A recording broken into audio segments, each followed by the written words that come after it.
اعوذ باللہ من الشیطان الرجیم، بسم اللہ الرحمن الرحیم۔ معزز دوستو، السلام علیکم۔ دوستو، حضرت انس رضی اللہ تعالیٰ عنہ فرماتے ہیں، نبی کریم علیہ السلام جب مدینہ تشریف لائے تو اس زمانے میں اہل مدینہ نے 2 دن مقرر کر رکھے تھے جن میں وہ خوشیاں مناتے اور کھیل تماشے کرتے تھے۔ آپ علیہ السلام نے لوگوں سے پوچھا، یہ 2 دن کیسے ہیں؟ تو صحابہ کرام نے عرض کیا، ان ایام میں ہم لوگ عہد جاہلیت کے اندر خوشیاں مناتے اور کھیلتے تھے۔ تو نبی کریم علیہ السلام نے فرمایا کہ اللہ رب العزت نے تمہارے ان دنوں کو 2 بہترین دنوں میں تبدیل فرما دیا ہے، یعنی عید الاضحیٰ اور عید الفطر۔ دوستو، پہلے انبیاء کی امتیں بھی کسی نہ کسی شکل میں عید منایا کرتی تھیں۔ حضرت آدم علیہ السلام کی امت اس دن عید مناتی تھی جس دن حضرت آدم علیہ السلام کی توبہ قبول ہوئی۔ حضرت ابراہیم علیہ السلام کی امت اس دن عید مناتی تھی جس دن حضرت ابراہیم علیہ السلام کو نمرود کی آگ سے نجات ملی۔ اسی طرح حضرت یونس علیہ السلام کی قوم اس دن عید مناتی تھی جس دن حضرت یونس علیہ السلام نے مچھلی کے پیٹ سے نجات پائی۔ حضرت عیسیٰ علیہ السلام کی قوم اس روز عید مناتی تھی جس دن آسمان سے مائدہ نازل ہوا تھا۔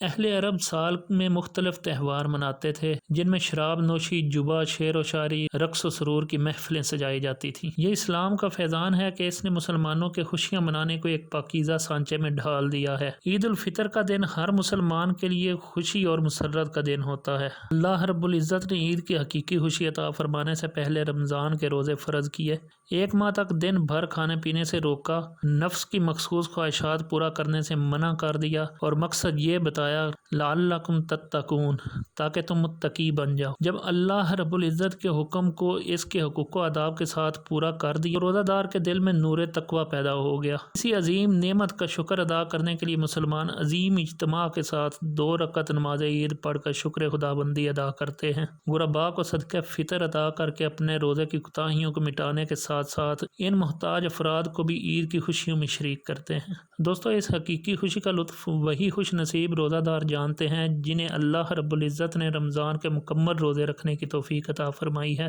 اس عید کا نام نبی کریم علیہ السلام نے عید الفطر رکھا، یعنی روزہ کھولنے کی عید۔ اب جس شخص نے روزہ رکھا ہی نہیں، اسے روزہ کھولنے کی خوشی کیا ہوگی؟ اور دوسری طرف اگر روزہ رکھنے والوں نے عید کو اپنے نفس کی ناجائز خواہشات کو پورا کر کے منایا تو اس بات کی علامت ہے کہ رمضان المبارک کے روزے رکھ کر نفس کی تربیت میں کمی رہ گئی، یا عید کی خوشی منانے والے کا دل اس نور تقوی سے بالکل خالی ہے اور وہ شخص عید کی خوشیاں محض رسمی طور پر منانے میں مشغول ہے۔ لہٰذا ہمیں اسلام نے عید الفطر کی خوشیاں عطا فرمائی ہیں تو ان خوشیوں کو اس طرح منانا چاہیے جیسے کہ نبی کریم علیہ السلام خوشی کے یہ لمحات گزارتے تھے۔ احادیث کی روشنی میں عید الفطر کے ان اعمال کو ترتیب وار ذکر کیا گیا ہے تاکہ ہر مسلمان ان کو سنت نبوی سمجھ کر ادا کرے، اس لیے کہ ان میں سے اکثر کام عام مسلمان کرتا ہے لیکن ذہن میں قطعاً یہ نہیں ہوتا کہ آپ علیہ السلام کی یہ سنت ہے۔ دوستو، عید کے دن والے سنت اعمال کیا ہیں؟ آئیے آپ کی نظر کرتے ہیں۔ عید کے دن صبح جلدی بیدار ہونا بھی سنت ہے۔ مسواک کرنا، غسل کرنا اور عمدہ کپڑے پہننا جو کہ پاس موجود ہوں، یہ نبی کریم علیہ السلام کی سنت ہے۔ نبی کریم علیہ السلام عید کے دن خوبصورت اور عمدہ لباس زیب تن فرماتے تھے۔ عید کے دن زیب و زینت اور شریعت کے موافق آرائش کرنا مستحب ہے۔ عیدگاہ جانے سے پہلے کوئی میٹھی چیز کھانا بھی سنت ہے۔ نبی کریم علیہ السلام کی عادت کریمہ یہ تھی کہ عید الفطر کے دن عیدگاہ جانے سے پہلے چند کھجوریں تناول فرماتے تھے۔ ان کی تعداد طاق ہوتی تھی، یعنی 3، 5 یا 7، لیکن نبی کریم علیہ السلام عید الاضحیٰ کے دن نماز سے واپس آنے سے پہلے کچھ نہ کھاتے تھے۔ عید کی نماز پڑھ کر قربانی کر لیتے، پھر قربانی کے گوشت میں سے کچھ تناول فرماتے تھے۔ دوستو، عیدگاہ جانے سے قبل صدقہ فطر ادا کرنا سنت ہے۔ صدقہ فطر ہر مسلمان عاقل مرد و عورت پر واجب ہے جبکہ وہ زکوٰۃ کے نصاب کا مالک ہو، چاہے اس مال پر سال نہ گزرا ہو۔ اپنی طرف سے اپنے نابالغ بچوں کی طرف سے جو زیر کفالت ہوں نصف سا، یعنی کہ 1.25 کلو گندم یا اس کی قیمت ادا کرنا۔ دوستو، عیدگاہ جلدی جانا بھی سنت ہے۔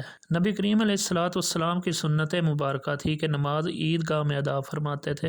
دوستو، نبی کریم علیہ السلام جس راستہ سے عیدگاہ تشریف لے جاتے تھے اس سے واپس تشریف نہ لاتے تھے بلکہ دوسرے راستے سے تشریف لاتے تھے۔ نبی کریم علیہ السلام عیدگاہ تک پیدل تشریف لے جاتے تھے، دوستو عید الفطر میں راستہ میں چلتے چلتے آہستہ سے تکبیر کہنا مسنون ہے۔ تکبیر کے کلمات یہ ہیں: اللہ اکبر، لا الہ الا اللہ واللہ اکبر وللہ الحمد۔